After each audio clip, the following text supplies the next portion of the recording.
Namaskar. Swami Ashwati in Follow Me. Dasharathan was the king of Ayodhya.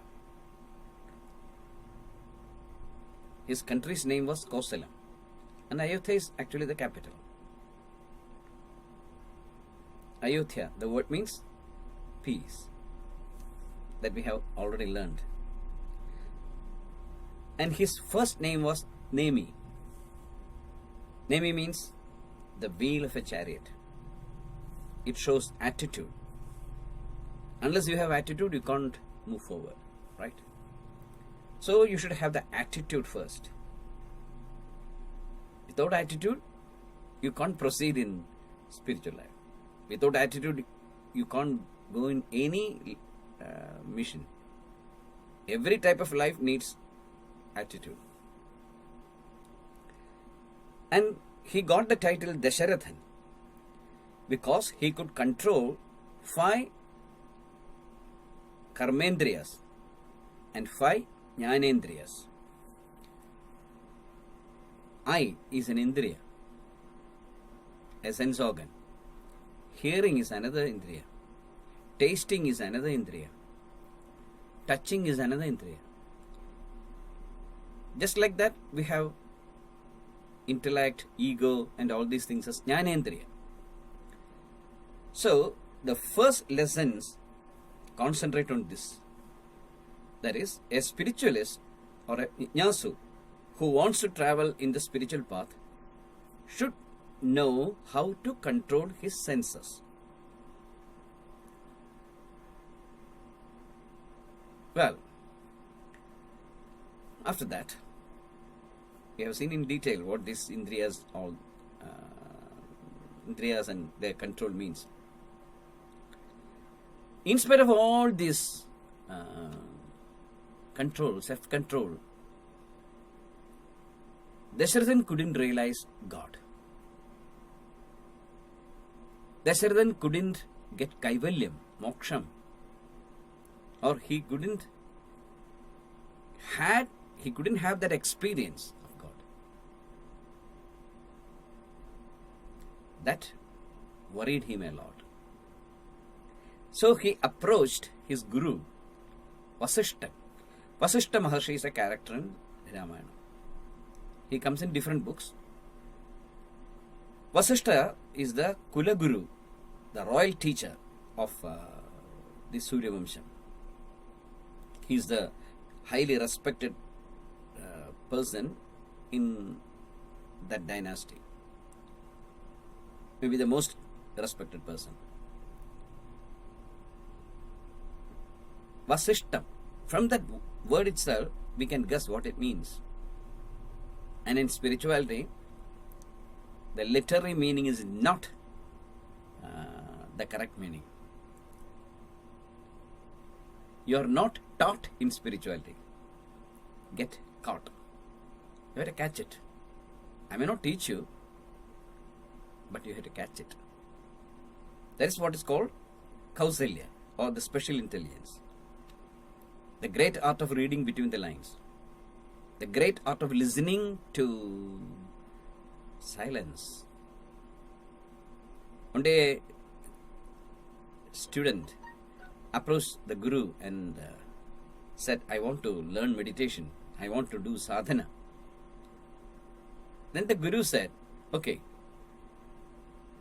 answer my question. Can you? He said, yes. Then he clapped the hands together. Did you hear that?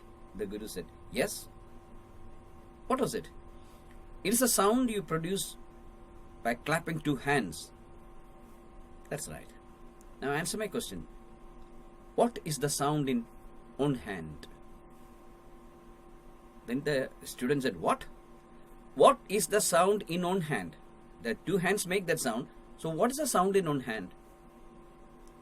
The disciple said, I don't know really. Then the guru said, you practice and learn and come with an answer to me, then I will teach.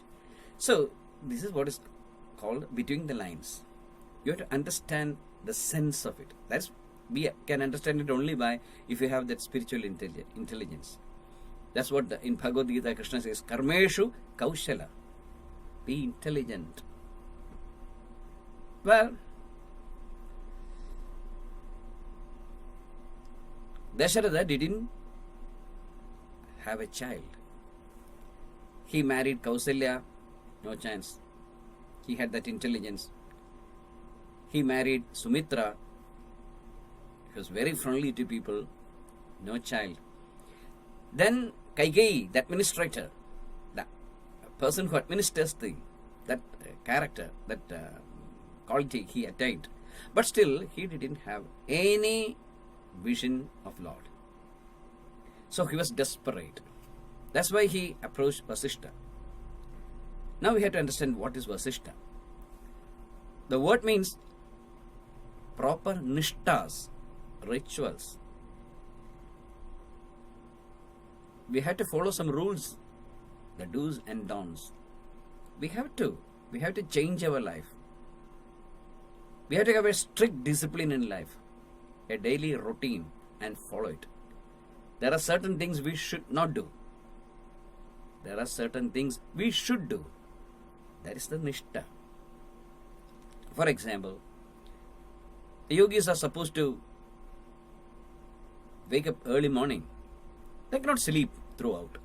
They are supposed to wake up in the morning. By early morning, say at 3 a.m. or 3:15 a.m., Saraswati Yamam starts.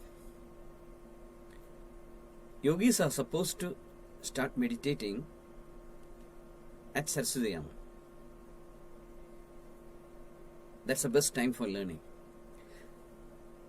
All the great yogis start meditating at Saraswati Yamam. That's by 3 o'clock, 3 a.m. or something like that. All the great yogis of the Himalayas, they also enter into meditation at that time. So, if we also enter into meditation at that time, we will be able to transcend into that stream of conscience.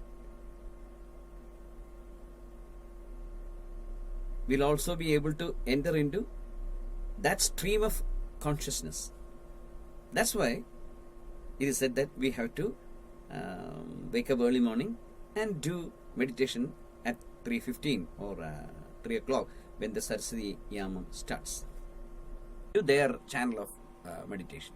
That's why it is said that you should meditate in Saraswati Yamam. Well, that's a nishta. Maybe you will find it very difficult to start meditation at 3 o'clock. Then start at 6 o'clock. Then slowly make it 5 o'clock. Then 4:30. Then 4. Then 3:30. Like that. If you are a very young person, you can definitely do it. And in the beginning, it is not easy to meditate at 3 o'clock because you will fall asleep. Because at that time, people have deep sleep. Fight against it.